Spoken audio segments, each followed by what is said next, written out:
Hey everyone, DarkDragoon here with Season 2, Episode 29 of my FTB Modpack Let's Play. I am currently over at our tree farming Steve Cart's machine thing, and as you can see I'm holding some spruce saplings because I think I have tons and tons of these saplings and lots of oak wood, and I want to start getting some other stuff. So basically what I'm just going to do is I'm just going to manually replace some of this stuff here. And actually what we can probably do is once this cart starts moving again, there we go, give it some spruce saplings to start putting down. And basically, eventually as this cuts down the oak saplings and replaces its buffer with these spruce saplings, we're going to eventually get all of this replaced. I think probably just to sort of help get this thing, give it a little bit of a head start, I'm going to just manually plant basically what I have here. And that should be enough to sort of adjust this. Now, it might be worthwhile later on to still have maybe multiple of these running and do one that's handling spruce and one that's handling oak, because we're still going to want to get apples. But I think for now, we'll just sort of switch it over and let our supplies sort of build up for spruce and that stuff. Cool. I have already, actually I've already gone in here and I've thrown down a couple barrels so that our system can already accommodate what's going to happen, but I need to attach some pipes, some pneumatic tubes. And I should have 2, that's going to be just enough. Cool. And because we have the glass covers, that's all set. So now that spruce, logs, and saplings have a place to go, we should be good. And stuff's flying along. Excellent. So, that done, we're going to go right back to where we left off last episode, which is dealing with some of our bee stuff. Right now, as I've been sort of looking at it, I don't think this farm is really producing quite enough seeds for what we're doing here. It's just not really enough to move forward. So we'll have to do something about that and get more of a farm going for ourselves. But like I said at the end of last episode, I pretty much let this run until our queen died, and we got ourselves a Meadows Princess and a couple Meadows drones, and you can see our impregnated frame took a little bit of damage. We can put more of these frames in here, and they will certainly help, but right now we're just going to use the one. So you can see I have a fair amount of these drones and princesses, and that's fine as is.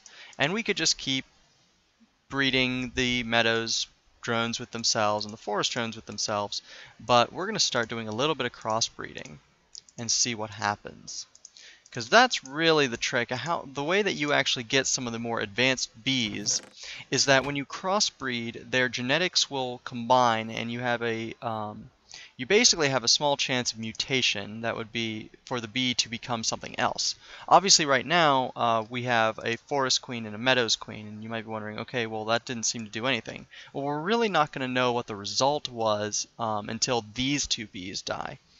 Now there is one other thing we could do to help our help figure out what exactly our bees do, and that is by making a little item called a beealyzer.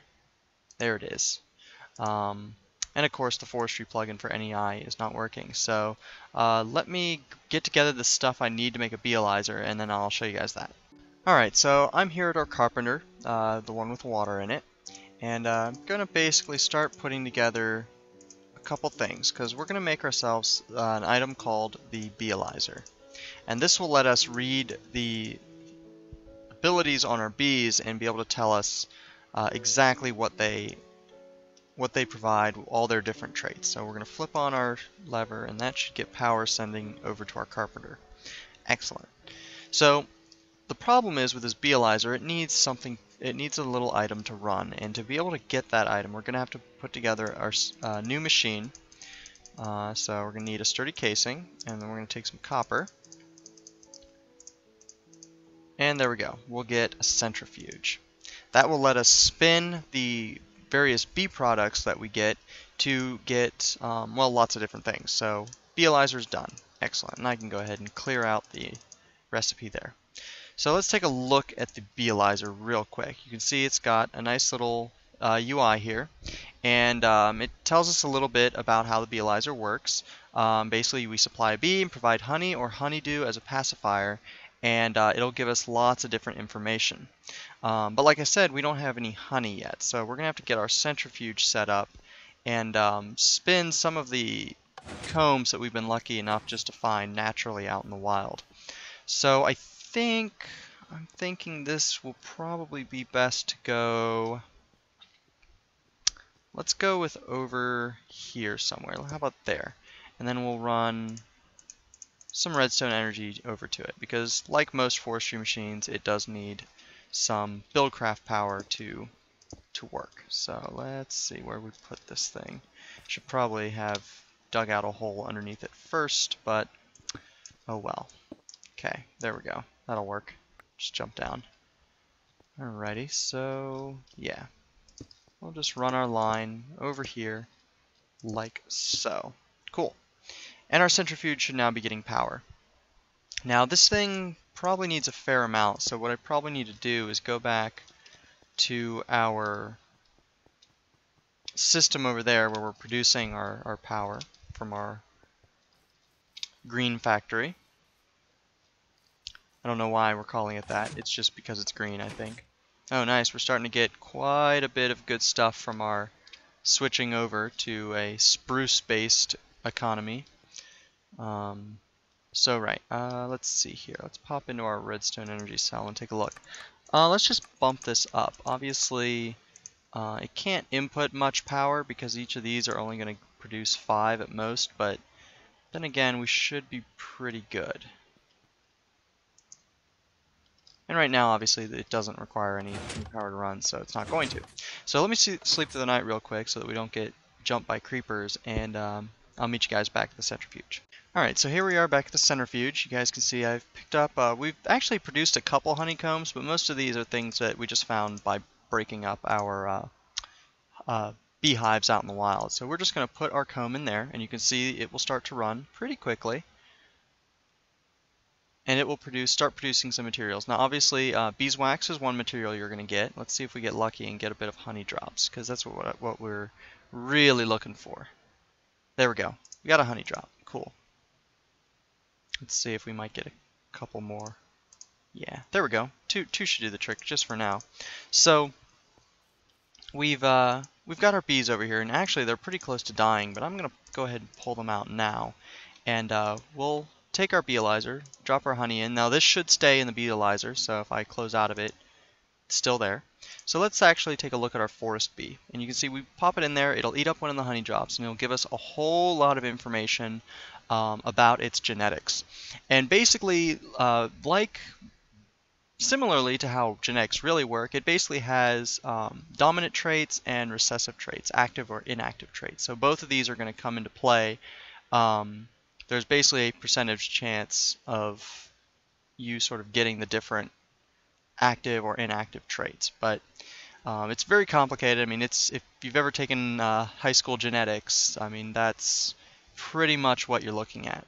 So as we're looking at this forest bee, the first bit of information we're finding, you can actually see we can hover over it. We get a little bit of basic information. We can see that it has slow workers, which means it won't produce materials very fast, and it has a very short life. And it has a temperature tolerance of normal and a humidity tolerance of normal, and it likes flowers. And we can see that information here as well.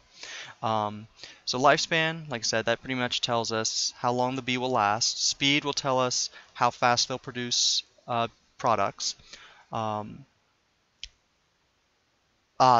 believe this would be pollination. This is for something we'll get into a little bit later, and I'll explain that when we get to it. Flowers, of course, tell us what kind of flowers they like. Fertility will tell us how many princesses and drones they'll produce. And the area tells us how big of an area that they will fly to. And then, of course, they have no effect. So if we pop it down into 2, we get a little bit more information. It tells us a little bit about their climate that they like. They like normal climate and normal humidity. And they have no tolerance, which means they can't be in an area that's higher or lower in either one of those categories. And we can also see they're not nocturnal, And there you go. That's interesting. Also gives us a little bit of information about where we got them and how long we've been sort of keeping them. That's new, actually. So here we go. Tells us that this will produce these kind of combs, and there's no possible specialty. And we haven't discovered any of the mutations yet, so we have no information on that. And finally, it tells us a little bit of nice information about the kind of critter it is. It's kingdom, class, order, family, genus, species. There we go. Cool. Very, very nice. And we can do the same with our meadows queen and get a little bit of information from that. You can see its species is meadows, unlike the other one, which is forest. It has a lot of the same types of qualities, you can see. And there we go. So basically, not very much different than our forest bee. So that done, let's pop these back in here and let them finish doing their thing, and then we'll check on our, you can see we got ourselves a couple honey drops and some beeswax, so excellent. Probably a good idea. I'm just going to store this stuff in here for now, but we can also take our silky comb, which we got from breaking apart one of the jungle hives, and we can run it through the centrifuge as well, and that will produce a bit of honey drop. Excellent. So basically what I'm going to do is I think I've got to decide what we're going to do about our seeds, because this farm is just not producing enough for us, I don't think. Even though I put a couple more of these engines down here, you guys can see. It's just not really producing the kind of seeds. It's producing tons of netherwort, almost more netherwort than we ever really need. And we're producing a good amount of wheat, but we're just not getting very many seeds. Mostly because, obviously, most of the seeds that are going into this system, it's just sort of recycling and replanting. So I got to figure out what exactly we want to do about that. So yeah, there we go. A little bit of bees and explaining how they work. It looks like our meadows queen is probably going to die soon. So why don't I let these things finish, pretty much finish doing their thing, and hopefully they'll produce something new. So there you go. Alright, so our bees finally died, and you can see I got myself another meadows princess and some drones, and a forest princess, but we got ourselves a new kind of bee, a common drone. It's pretty much going to be the first kind of drone you're going to get by combining any of the basic bee types that you're going to find in the world. So we should have a little bit of honey drop, so we can inspect some of these bees here. First things first, let's take a look at this forest drone. We can see that its species is now forest meadows, as we did combine two different kinds of bees to develop this one. And we can see that it is a hybrid. And we can go through and again see some of the information about it. It looks like not a whole lot has changed about this particular bee, but we've discovered a new mutation, forest to common. Cool. So while we're at it, why don't we go ahead and take a look at our common drone. We can see that it has its species is common, and it's a common meadows hybrid, obviously because it's kept that trait from its parent. And you can see it's got a little bit of new information. It's obviously slower on its inactive trait than as opposed to some of these other ones, which had just slowest. So yeah, a little bit more information about it. Now, I think what we're going to do is our main goal is going to try to be to get ourselves some more of these. And to do that, our best chance is if we have commons somewhere on another drone or princess. In this case, we're going to need a princess. It looks like we don't. So what we're just going to have to do is I think we're going to take our forest princess and combine it with our common drone to see if we can't maybe get lucky and get ourselves some more of these common drones. Again, we see we get a queen based on what the princess was, but it will now the drone, the father, will pass its common genetics onto their offspring. So we'll see if maybe we can get some more of those. In the meantime, I'm going to take our meadows princess, and I think, what the heck, let's take our forest drone, try to combine it with that and see what happens. Usually you're better off combining purebred bees together in order for them to mutate and change into different kind of bees, but we're just going to give this a try and see what happens. So yeah, that looks good. So I'm just going to let that go for a little bit, and then I'm going to try to figure out exactly what we're going to do next. Alright, I'm back, and we're at our farm at the moment, and I think we're going to use our soldering iron here to pop out our intricate circuit board. The reason being, I don't really think we need as much nether wart as this farm is producing, and we could probably use the extra side for more wheat production. Mostly because if I go in here, you can see there's a ton of nether wart in here. There's even more sitting in the chest underneath our farm, so not likely to really need it. So if I recall, let's see here. Trying to remember here. Now I'm actually not sure if I have to.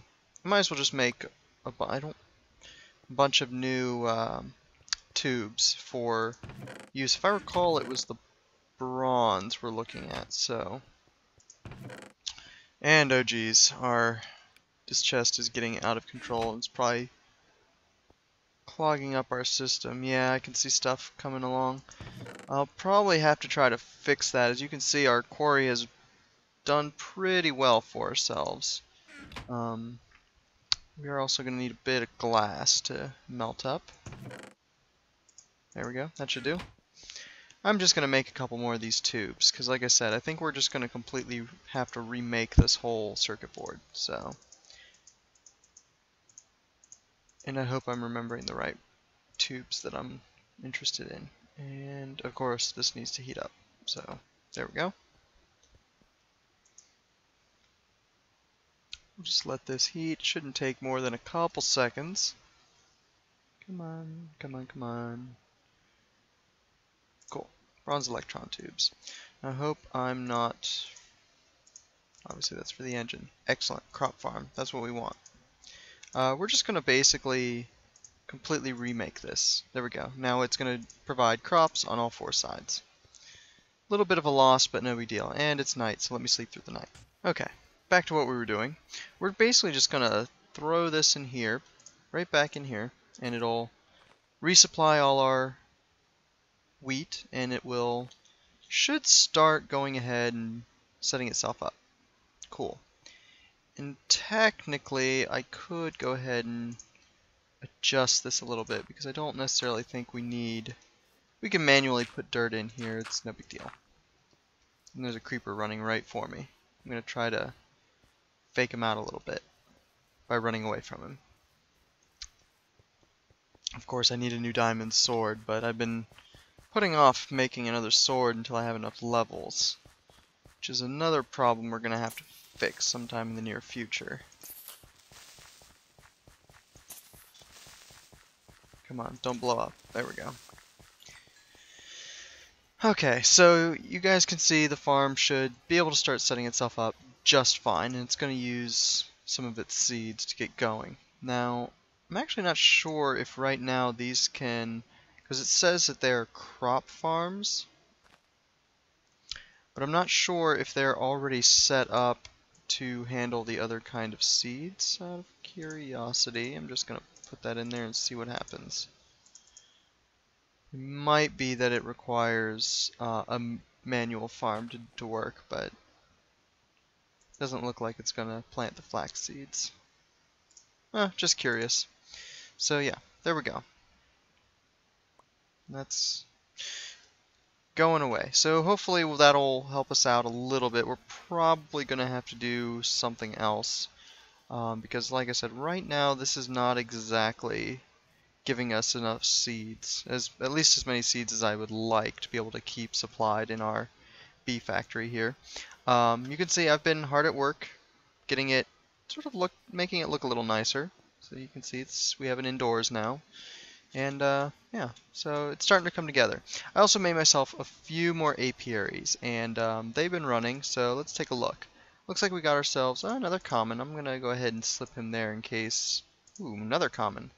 Oh, and a new type of bee, cultivated. Excellent. Let's see what else we got.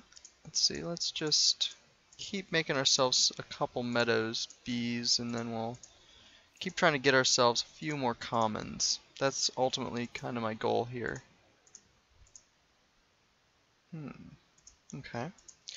So, okay, that'll do. I thought we'd picked up another common drone somewhere, but apparently not. Did we put him? No. So, I guess the best plan is probably just to take our cultivated drone and see what happens. And we'll do that. That'll work. And put the rest of our drones in there. Cool. Hopefully this will result in some cool new stuff.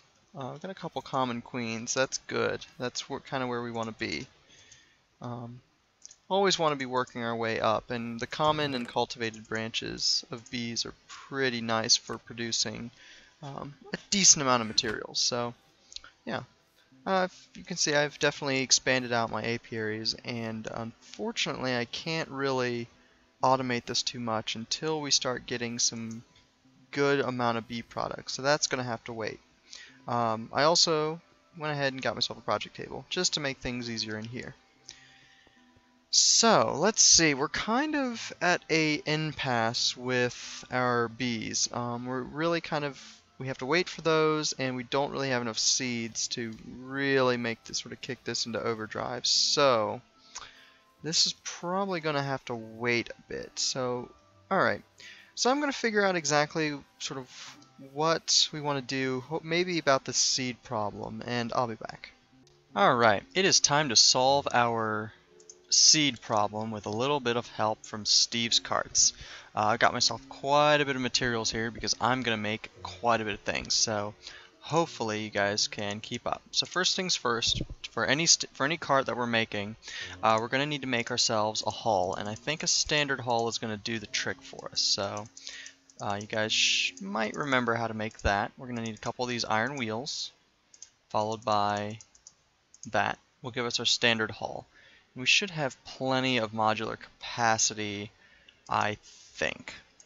So that's our hull. So the next thing we're going to need is to power it. And you might recognize the solar engine that we're going to make from our tree harvester. But as a couple of you guys noticed, that original build had one kind of flaw to it. And I haven't really bothered fixing it because I haven't really found it to be that big of a problem for me to have to go to the trouble of making a whole new cart just for our tree farm. But for this, I think we're going to solve it right off the get-go. So first things first, we got to make ourselves a couple of these PCB things. And so I'm just going to try to slap together, I'll probably just make a fair amount of them, probably more than we're going to need. Just basically because we've got plenty of resources and it's not like it's terribly expensive. So where were we? Here we go. So should be iron and then redstone. That'll give us that. And I'm going to pop back and forth a lot because I don't have these quite yet memorized. Wait, that's not what I want to click on. I want to click on our solar panel. So that's not too bad. We're going to need 4 of those, I believe. And a bit of iron. Should do the trick. There we go. And I think we've got everything, so let's put this together. And I believe that was what, iron on top? Yes. Will give us our solar engine. Cool. Alright, so that's 2 parts done. The next thing we're going to make is we're actually going to solve the problem that the machine can't run at night. It's not going to be really that important for the cart we're building here. It's probably more important for the other one, but I'm thinking we'll go with the regular coal engine. So you can see the recipe for it there. Pretty simple. And iron will give us a coal engine. And you might be wondering why we're giving 2 engines to this thing, but it'll make sense in a little while, I promise. We are kind of running out of room here. So the next thing we're going to make is a hydrator. And these aren't too bad either. So we're going to need 2 of these total. And was it glass on the sides or glass on the top? Okay, it was on the sides. along with just a couple buckets. We'll give us a couple of these water containers, and then we'll just surround that with iron. A lot of iron needed for these recipes, but we have tons of it, so I'm not too worried about that. Almost done, I promise. Fertilizer. Pretty simple once again. We're just going to need one of those. There's our gold. The plus side, not too bad. There we go. And pretty much everything else is fairly trivial. Because I think we should only need 2 of those glass bottles, if I recall. So, go over there. What was that? Okay. 3. Oop, there, and then what was that? Bone meal on top, right. Fertilizer. A lot of components going into this, but it's going to be worth it.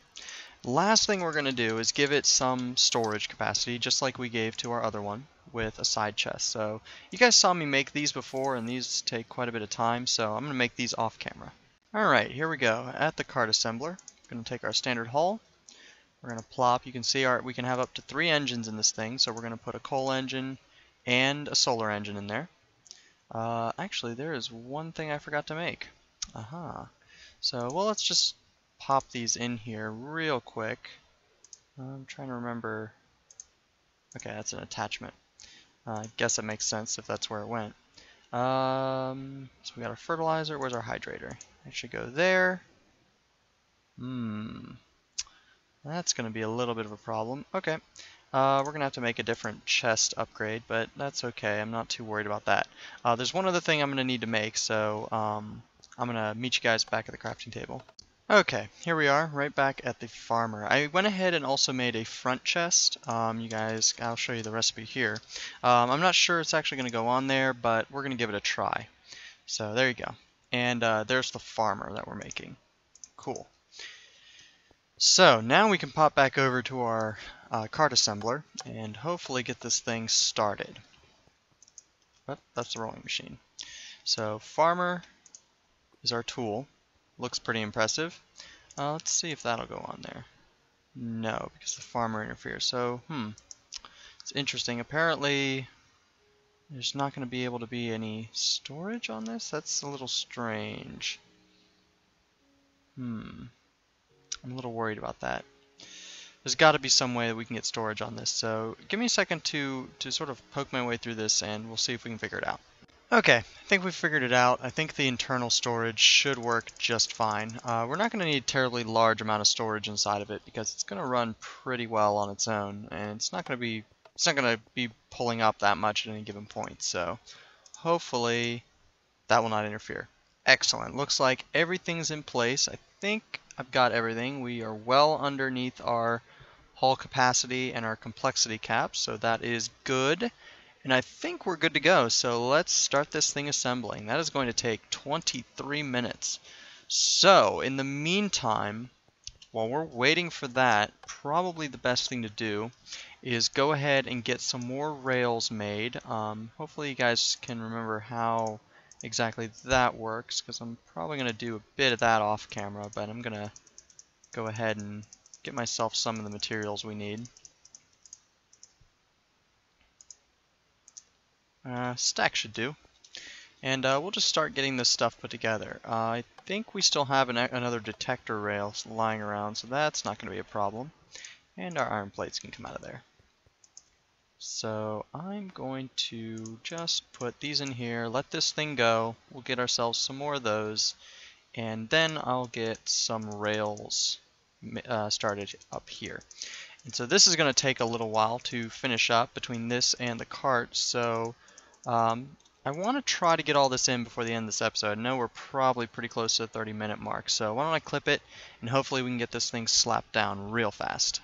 Alright, I'm back, and you can see similarly as to what we did over on our tree farm, I'm just sort of setting down some tracks and getting, that's an advanced detector rail that we've got put down, just like before. So pretty much this is going to have sort of a similar setup. But instead of farming trees, it's going to farm wheat for us. So, I think we're going to need a bit more track than this. I definitely want this to be a little big because I want this to be able to supply plenty of our seeds to our bee facility.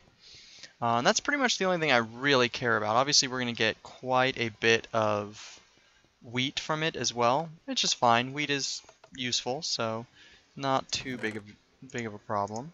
I'm just going to slap together a couple more of these rails.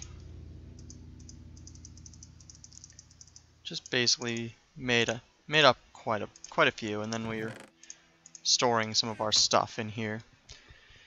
I also need to get more coal put into that coke oven, seeing as how that's pretty much finished. I'm not going to get this thing completely set up this episode, but I at least want to get it running and show you guys, well, at least get it put down, get it sort of laid out, and show you guys what I have planned for it. And that's probably where we'll kick off next episode. I'm not sure how big I want this, because this is going to, similarly to over there, it's going to lay down a farm on either side of the rail. So why don't we give it as much room to work with as possible. Sounds like an idea. That's probably good. It probably doesn't need to even really be this big, but oh well. So yeah, so there we go. So let's take a look in at our cart and see how we're doing. I'm pretty sure we're not probably done yet. I haven't really been gone for that long, but we'll check in on it. Might just have to, depending on how much time is left on it. Let's see. Yeah, a good another 18 minutes left to go. So I think this is probably about where we're going to call this episode. And next episode we'll pick it right up. Our cart will be done and we'll get that thing all set up and hopefully delivering lots and lots of seeds into our system. So we'll just have to see about that. So until then, this has been episode 29 of DarkDragoon's Feed the Beast Modpack Let's Play Season 2. Hope you guys enjoyed watching. Stay tuned for next episode. Catch you guys later.